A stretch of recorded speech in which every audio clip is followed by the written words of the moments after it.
Welcome to my channel. तो जैसे कि यूपी कांस्टेबल के आंसर की आ चुकी है और आप सब लोगों ने अपने मार्क्स कैलकुलेट कर लिए होंगे। तो जिस तरीके से मैंने भी अपने रिव्यू में नंबर बताए थे, मैं भी अब जब आपने चेक करके मैंने आज ही करा है क्योंकि मुझे टाइम नहीं मिला था। अभी थोड़ी देर पहले मैंने अच्छे तरीके से अपने मार्क्स को चेक किया, एक क्वेश्चन एनालाइज किया है क्या क्या गलत हुआ था। तो पहले मैंने बताए थे कि मेरे 28 रॉन्ग हैं, लेकिन अब जब मैंने काउंट किए अच्छी तरीके से तो मेरे इसमें 34 रॉन्ग आ रहे हैं। और ऐसा नहीं है कि जो आयोग ने जो आंसर की दी है उसमें कुछ मिस्टेक है, क्योंकि मैंने सारे थोड़े चेक कर लिए। वो जब हम चेक करते हैं ना, जैसे पेपर दे के आते हैं देन चेक करते हैं, तो उस पर जो हमारे एआई वगैरह है, जेमिनी वगैरह, वे कुछ क्वेश्चंस अपने आप ही पता नहीं गलत दे देती है ना। तो कुछ तो उसका भी फ़र्क रहा, और कुछ मैंने अच्छे से चेक नहीं किया था पहले ही, क्योंकि जल्दी जल्दी में था, मेरे और एग्जाम्स थे उसकी तैयारी करनी थी। तो इस वजह से मैंने अच्छी तरीके से चेक नहीं किया था, और ओवरऑल वैसे एवरेज आइडिया किया था, सोचा था कि जब आंसर क्या आएगी जब भी अच्छी तरीके से चेक करूँगी। तो मेरे 34 इसमें गलत आए हैं, एंड 34 गलत आए हैं। तो इस तरीके से ही मेरे मार्क्स बैठ रहे हैं 232, 116 क्वेश्चन करेक्ट हैं एंड 232 मेरे मार्क्स बैठ रहे हैं। शिफ्ट बताऊँ अपनी, तो मेरी 9th डेट की सेकेंड शिफ्ट थी। हालांकि अभी बहुत तगड़ा कन्फ्यूज़न चल रहा है, हार्ड इजी, क्या शिफ्ट हार्ड थी क्या शिफ्ट इजी थी।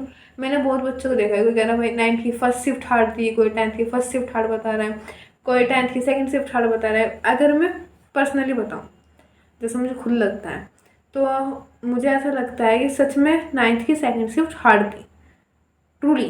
ज़्यादातर मैंने देखा है, ज़्यादातर टीचर्स बता भी रहे हैं 9th की सेकंड शिफ्ट हार्ड थी। हालांकि मेरी बहन का 10th की सेकंड शिफ्ट में था, उनकी शिफ्ट इसके कंपैरिजन आसान थी। ठीक है, तो इन दो शिफ्ट का मैं बता सकती हूँ कि हाँ 9th की सेकंड शिफ्ट सच में भारी रही थी, और दीदी का मेरी 10th की सेकंड शिफ्ट में था, तो उनका आसान रहा था थोड़ा, मतलब मेरे कंपैरिजन में थोड़ा आसान रहा था। तो अगर हम इसे हार्ड माने, वैसे तो ऐसा तो है नहीं है कि और पेपर कोई हार्ड नहीं होगा, या फिर मतलब मुझे ऐसा लगा कि एवरेज से थोड़ा हार्ड था, तो इसमें थोड़ा बहुत नॉर्मलाइजेशन मिलेगा नंबरों का, है ना। तो तब कुछ कह सकते हैं कि कोई बात बन जाए, क्योंकि मतलब अगर एक बार आप देखोगे ना वीडियोस के नीचे, कट ऑफ की वीडियोस के नीचे कमेंट्स भी देखोगे, तो बच्चों के इतने मार्क्स आ रहे हैं, मुझे नहीं समझ में आ रहा कैसे, मतलब वे इतना स्कोर कैसे कर पाए। क्योंकि पेपर का लेवल भी ठीक था, पिछली बार की तरह तो नहीं था, लेकिन पेपर का लेवल भी ठीक था, एंड एवरीथिंग वाज कैलकुलेटिंग था, सब चीज़ थी। लेकिन बच्चों ने फिर भी बहुत अच्छा स्कोर कर रखा है, 120 प्लस 128 वगैरह, बहुत ही स्कोर आ रहे हैं बच्चों के, है ना। यार ऐसा भी नहीं है कि सब झूठ बोल रहे हैं, कुछ होंगे, लेकिन ज़्यादातर के स्कोर बन रहे हैं। तो ये चीज़ सच में डराने वाली है, और ये चीज़ दिखाती है कि कट ऑफ ऊपर जाएगा। मुझे नहीं पता बच्चों के स्कोर कहाँ से बन रहे हैं क्योंकि मतलब अपना तो अच्छी तरीके से था प्रिपेयर, वे शायद वे हैं जिनका पिछली बार से काफ़ी, मतलब जो मेरिट आउट हो गए थे, और भाई पढ़ने वालों को कमी थोड़ी ना है ना।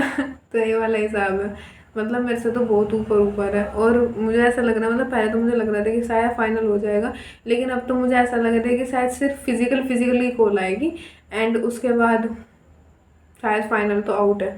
अगर नॉर्मलाइजेशन मिला, मतलब अगर ऐसा हुआ कि 9th की सेकंड शिफ्ट को सच में हार्ड माना गया, और मुझे लगता है 10 नंबर में भी काम नहीं बनने का, क्योंकि 10 नंबर प्लस करके 242 हो जाएंगे, और फाइनल के लिए अगर मैं बिल्कुल सेफ कहूँ कि कहीं कुछ नहीं जाने वाला, तो 250 तक मुझे अप्रोक्स लग रहा है, 248 के लगभग, 250 के लगभग। तो देखो ना कितने नंबर चाहिए, बहुत नंबर चाहिए। पता नहीं ना नॉर्मलाइजेशन मिलेगा भी नहीं भी मिलेगा, शायद फिजिकल की खोल तो आ जानी चाहिए, है ना।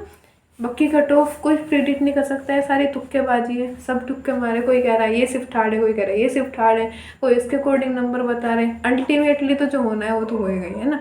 हम कुछ नहीं कर सकते सिवाय टाइम वेस्टिंग के, कट ऑफ की वीडियो देख देख कर, उसके अलावा हमारा कोई काम नहीं है ना। तो यही है मेरा, और आपका जैसा रहा होगा, मतलब नंबर तो सबके घटे हैं, नंबर तो सबके घटे हैं, जाहिर सी बात है। आंसर की मैं जब चेक किया, अच्छी तरीके से चेक किया, वही वाला फैक्टर रहा होगा जो मैंने बताया, एआई में जब हम आके एकदम चेक करते हैं ना, तो एकदम एकदम एकदम वे फिर मिस्टेक काउंट हो जाती है ना। तो नंबर तो सबके घटे हैं, लेकिन ऐसा नहीं है कि आयोग ने ऊपर से कुछ गलत दे रखा है। मेरी वाली शिफ्ट में कुछ गलत नहीं दे रखा, मेरी बहन की जो शिफ्ट थी उसमें भी कुछ गलत नहीं दे रखा था, बाकी की मुझे पता नहीं। तो हमारी शिफ्ट में, दोनों की शिफ्ट में कुछ गलत नहीं दे रखा था, सारे क्वेश्चंस सही आंसर कर रखे थे। तो यही है सब। आप बताना आपका कैसे रहा, आपको कुछ लग रहा हो कुछ गलत तो डिस्कस कर लेंगे। मतलब मेरी शिफ्ट में तो काफ़ी क्वेश्चंस ऐसे थे जो बेकार घटिया, क्या कहूँ मैं, जिनमें निगेटिव मार्किंग, और एक तो मेरा रीजनिंग का भी गलत हो गया, पता नहीं कैसे। वो उस टाइम पे ना माइंड में थोड़ा उल्टा चला है, वो कहेगा लेफ्ट हम करेंगे राइट, वो कहेगा राइट हम करेंगे लेफ्ट। तो इन चीज़ों में कहीं ना कहीं नंबर भाग जाते हैं। तो आज के लिए इतना ही, चलते हैं बस।